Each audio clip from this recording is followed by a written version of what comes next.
Hello guys, welcome back to my channel.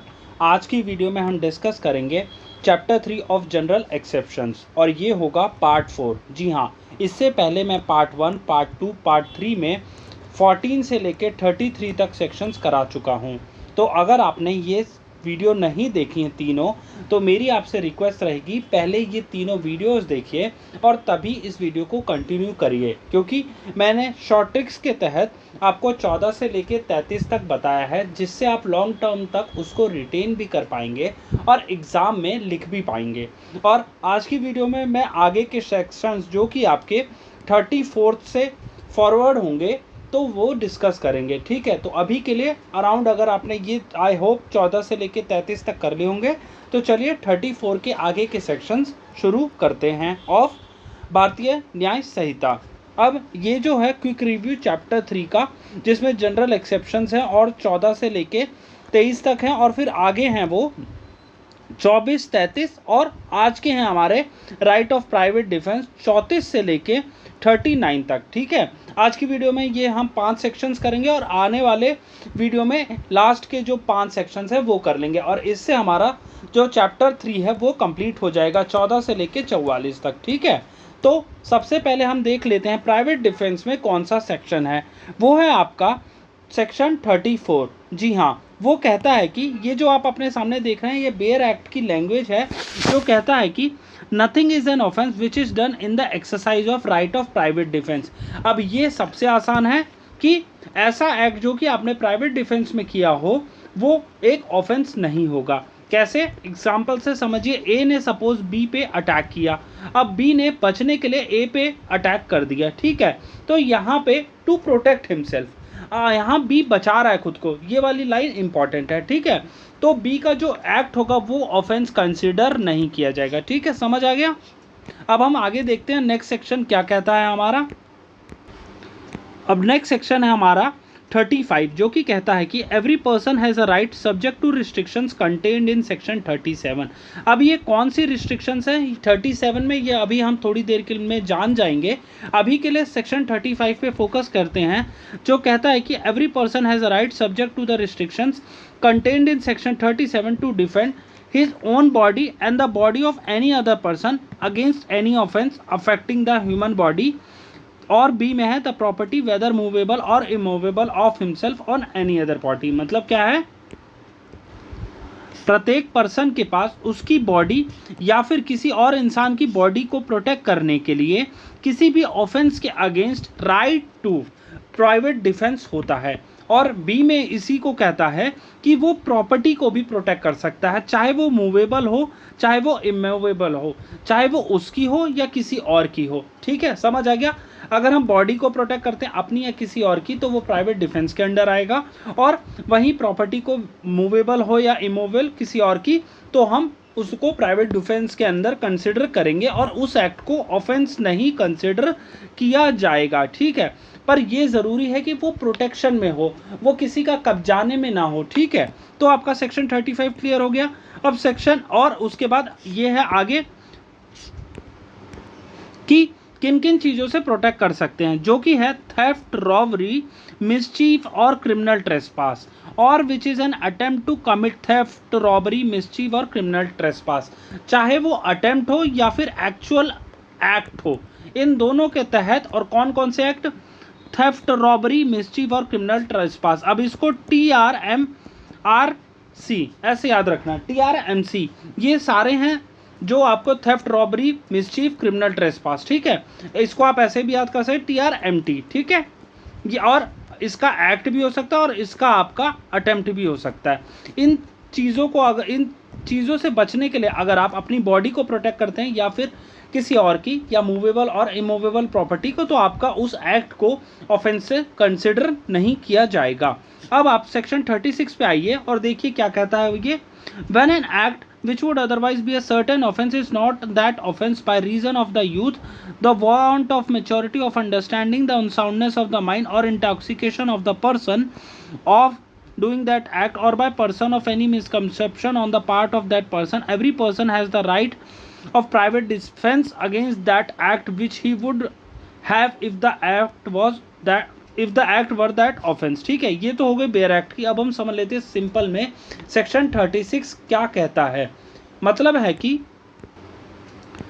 Suppose कोई act है जो कि किसी इमेच्योर बंदे ने किया हो या फिर आपका अनसाउंड माइंड वाले पर्सन ने किया हो, लेकिन उसके अगेंस्ट भी हमारे पास राइट ऑफ प्राइवेट डिफेंस होगा। समझ गए कि कोई एक्ट है, सपोज वो अनसाउंड माइंड वाले पर्सन ने किया हो या फिर इमेच्योर पर्सन ने किया हो, लेकिन वो इतना है कि हम पे अटैक हो सकता है, तो उस एक्ट के प्रोटेक्शन में आप खुद को अगर प्रोटेक्ट करते हैं तो उस पर भी आपको राइट ऑफ प्राइवेट डिफेंस मिलेगा।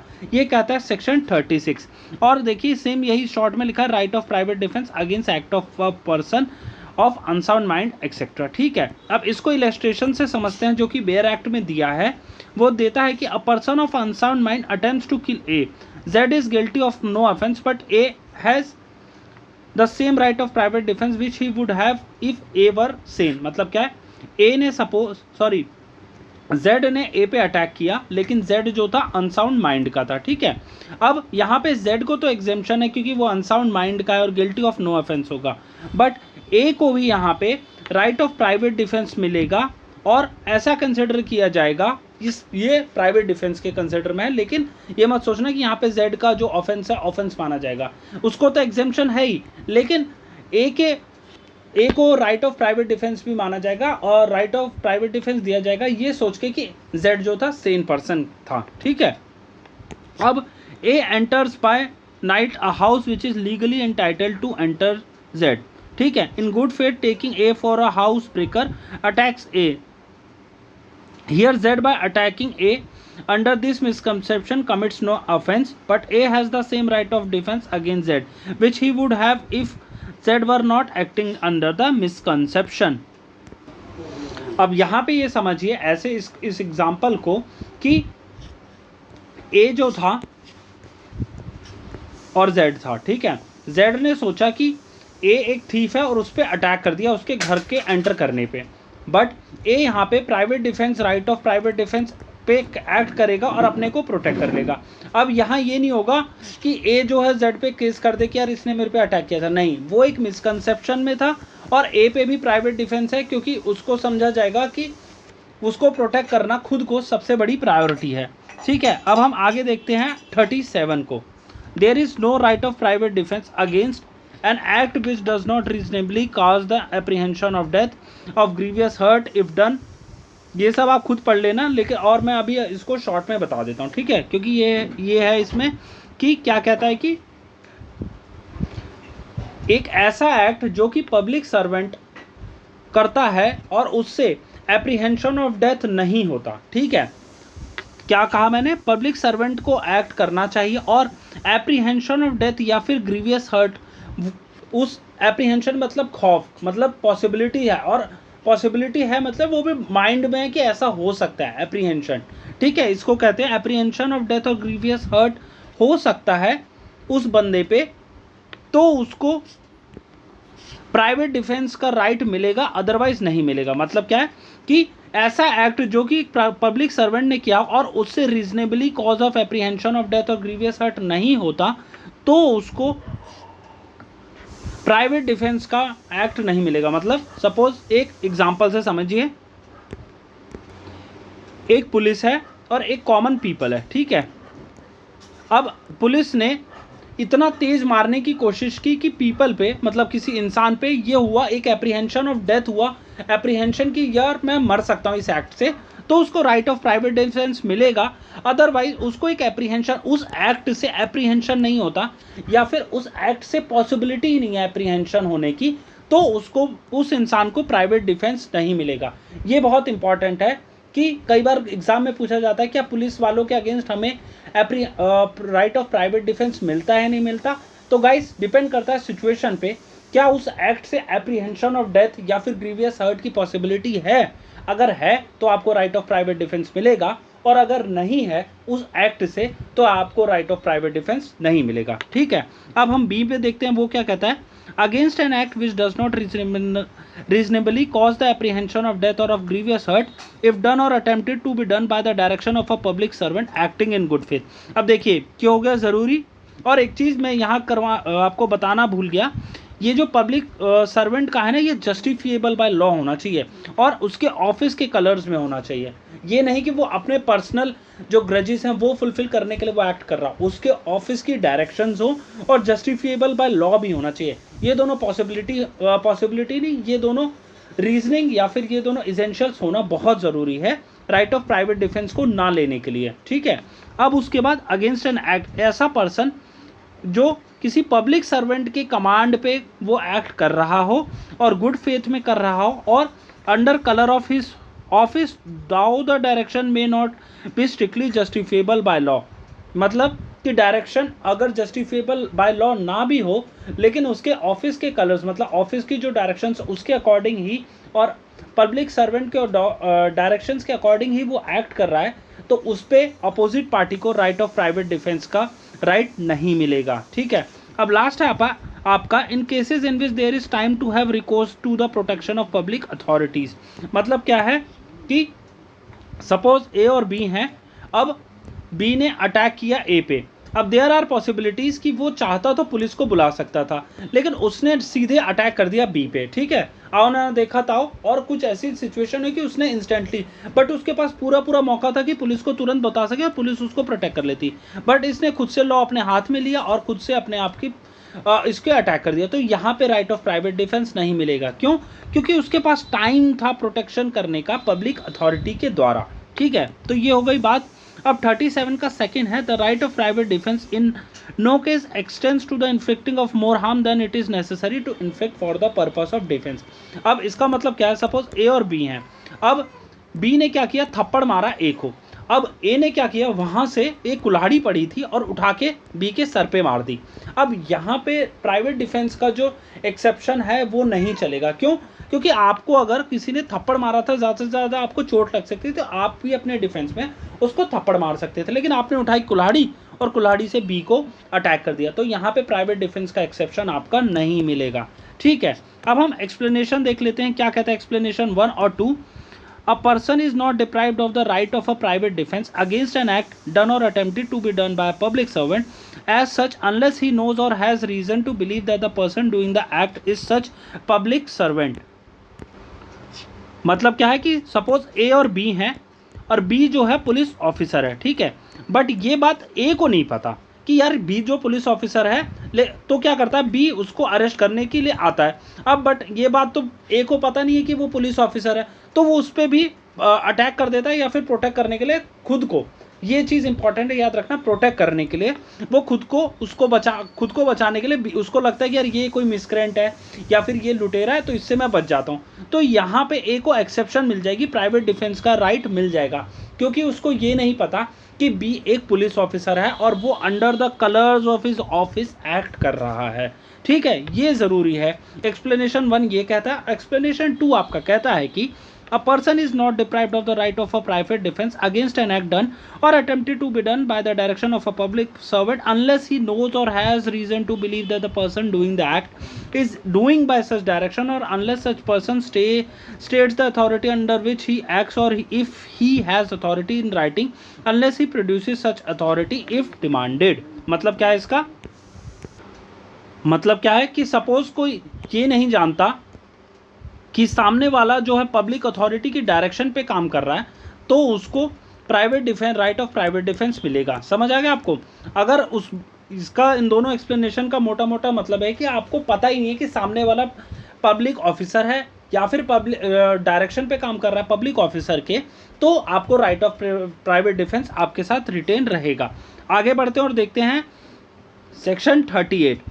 अब ये कहता है कि the right of private defence of the body extends under the restriction specified in section 37 to the voluntary causing of death or of any other harm to the assailant if the offence which occasions the exercise of right to be of any of the descriptions herein after enumerated, namely such an assault may reasonably cause the apprehension that death will otherwise be the consequence of such assault, such an assault as may reasonably cause the apprehension that grievous hurt will otherwise be the consequence of such assault, an assault with the intention of committing rape, an assault with the intention of gratifying unnatural lust, an assault with the intention of kidnapping or abducting, an assault with the intention of wrongfully confining a person under the circumstances which may reasonably cause him to apprehend that he will be unable to have recourse to the public authorities for his release, an act of throwing or administering acid or an attempt to throw and administer acid which may reasonably cause the apprehension that grievous hurt will otherwise be the consequence of such act. ये हो गए आपके कुछ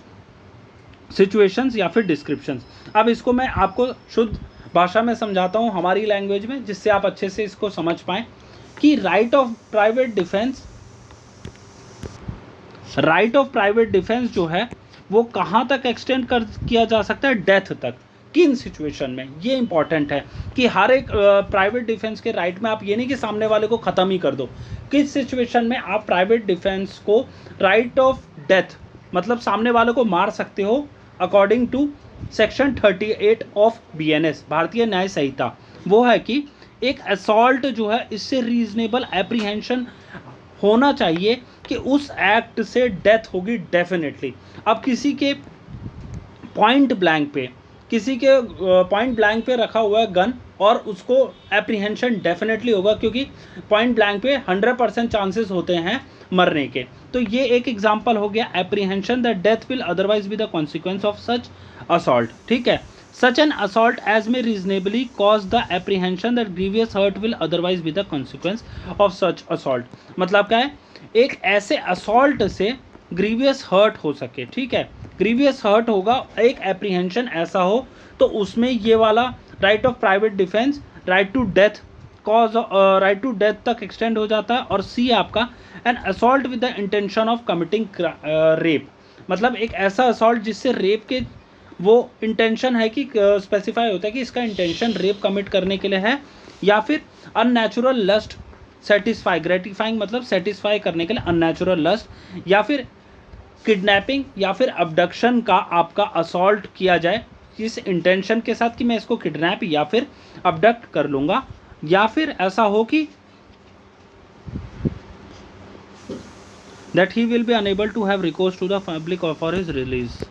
F का मतलब है कि एक ऐसा असॉल्ट हो जिसमें इंटेंशन हो कि किसी को बिना उसकी मर्जी के रॉन्गफुली कन्फाइन कर लोगे और उसके पास कोई भी अपॉर्चुनिटी नहीं होगी पब्लिक अथॉरिटीज़ के पास जाने की अपने रिलीज़ के लिए। ठीक है, और आपका जी है उसका जिसमें है कि आप एसिड या फिर एडमिनिस्ट्रेटिंग ऐसे और अटेम्प्ट कर सकें एक एसिड फेंकने के लिए, और उस एप्रीहेंशन से that grievous hurt will otherwise be the consequence of such act. ये चीज़ें हो गई। अब हम शॉर्ट में अगर समझें कौन कौन सिचुएशन में आपको राइट ऑफ प्राइवेट डिफेंस को राइट ऑफ डेथ तक का वो एक चांस मिल जाता है, जो कि आपका एक एप्रीहेंशन ऑफ डेथ हो आपका, और आपका ग्रीवियस हर्ट हो, और फिर आपका कमिटिंग रेप हो, और फिर उसके बाद अनलॉफुल नेचुरल लस्ट हो आपका, और फिर उसके बाद आपका रॉन्गफुल कन्फाइनमेंट हो, और फिर आपका रॉन्गफुल कन्फाइनमेंट के बाद आपका एसिड का हो, और इसमें अभी एक चीज़ रह गई है, कन्फाइनमेंट हो गया, यहाँ पे किडनैपिंग हो गया। ठीक है, अब हो गया क्लियर। ये 7 हैं जिसमें आपको ये मिल सकता है शॉर्ट में DHR रुका CA, समझे, DHR रुका CA, ये याद रखना। रुका CA क्या हो गया, देखिए डेथ आ गया, ग्रीवियस हर्ट आ गया, R से रेप हो गया, U से अननेचुरल लस्ट हो गया, K से किडनैपिंग हो गया, C से आपका कन्फाइनमेंट हो गया, और उसके बाद कि और कन्फाइनमेंट और किडनैपिंग में फ़र्क ये है कि इसमें आप पब्लिक अथॉरिटीज़ के सामने ही ना जा पाएँ, और ए से आपका हो गया एसिड का। तो ये याद रखना, DHR रुका CA में आपको right of private defence extends under the restriction specified to the voluntary causing of death. ठीक है, ये चीज़ हो गई आपकी। अब हम लास्ट सेक्शन देख लेते हैं आज की वीडियो का, जो कि 39। If the offence be any of the description specified in section 38 the right of private defence of the body does not extend to the voluntary causing of death to the assailant but does extend under the restriction specified to the voluntary causing to the assailant of any other harm. अब इसका मतलब क्या है कि offence अगर section 38 के definition के under नहीं आता तो right of private defence doesn't extend to causing death but extends to causing other harm. मतलब क्या है, सपोज ए ने बी को अटैक किया, स्लैप किया, तो इसका मतलब ये नहीं है कि बी के पास एक राइट मिल गया ए को किल करने का, नहीं। अदर हार्म जो कि आप स्लैप कर सकते हो, ठीक है, प्राइवेट डिफेंस में प्रोटेक्ट करने के लिए, खुद को प्रोटेक्ट करने के लिए स्लैप कर सकते हो, ये जस्टिफिएबल होगा। बट इसका मतलब ये नहीं है कि आप उसको जान से मार दो, ठीक है। तो गाइस ये हो गया right of private defence not leading to death. अगर मैं शॉर्ट में समझाऊं, मतलब कि ऐसा ऑफेंस जो कि अंडर सेक्शन 38 नहीं कंसिडर किया जाता, तो यहाँ पे प्राइवेट डिफेंस नहीं होगा कि आप डेथ कर दो उस सामने वाले की, पर आप दूसरा अदर हार्म कर सकते हो in order to protect yourself, ठीक है। तो गाइज ये हो गया 39 तक। नेक्स्ट वीडियो में मैं आपसे मिलूंगा और रेस्ट सेक्शंस जो हैं चैप्टर 3 के वो कंप्लीट कराने की कोशिश करूंगा। अभी के लिए सबसे इंपॉर्टेंट, जो आप आखिर तक अगर वीडियो देख रहे हैं, अब अगर आपने यहाँ तक देखा है तो एक शॉर्ट ट्रिक मैं बता देता हूँ आपको, जो कि 34 से लेकर 39 तक याद रखने में हेल्प करेगा आपको। ये ऐसे याद रखना, पंजाब के बॉय और मैन, नो डेथ और हार्म, मतलब क्या है, ऐसे याद रखना कि पंजाब के बॉय और मैन ना ही डेथ से डरते हैं, ना ही वो किसी हार्म से डरते हैं, ठीक है। अब इसका अगर मैं बताऊँ तो देखिए, पंजाब से प्राइवेट हो जाएगा, बॉय से आपका बॉडी हो जाएगा, एम से आपका मेंटल हो जाएगा, और एन से आपका नो हो जाएगा, नो राइट ऑफ डिफेंस, ठीक है। और डी से आपका डेथ हो जाएगा, और एच से आपका हार्म हो जाएगा, ठीक है। तो इससे आपको याद रहेगा कि एक में डेथ का बात है और एक में हार्म की बात है, ठीक है। और ये आपका 34 से लेके 39 को याद करने में बहुत हेल्पफुल साबित होगा। अगर इसके अलावा भी आपकी कोई डाउट आता है तो आप प्लीज़ कमेंट बॉक्स में ज़रूर पूछिए, मैं आपकी क्वेरी रिजॉल्व करने की कोशिश करूंगा। अभी तक के लिए ये था आज का मेरी तरफ से वीडियो। नेक्स्ट वीडियो में मिलते हैं, और 40 से लेकर 44 तक जो सेक्शंस हैं राइट ऑफ प्राइवेट डिफेंस के, वो ऐसे ही सिंपल वे में विद शॉर्ट ट्रिक्स याद करेंगे। तो गाइज, अगर आपको मेरे द्वारा दी गई जानकारी पसंद आई हो तो प्लीज़ इस वीडियो को लाइक कर देना, और चैनल को सब्सक्राइब ज़रूर कर लेना, और लाइक तो ज़रूर कर लेना, क्योंकि इससे ही मेरी जो चैनल की वीडियोस हैं वो आपके फीड में सबसे पहले आ पाएंगी। ये था आज का मेरी तरफ से video. Thank you for watching.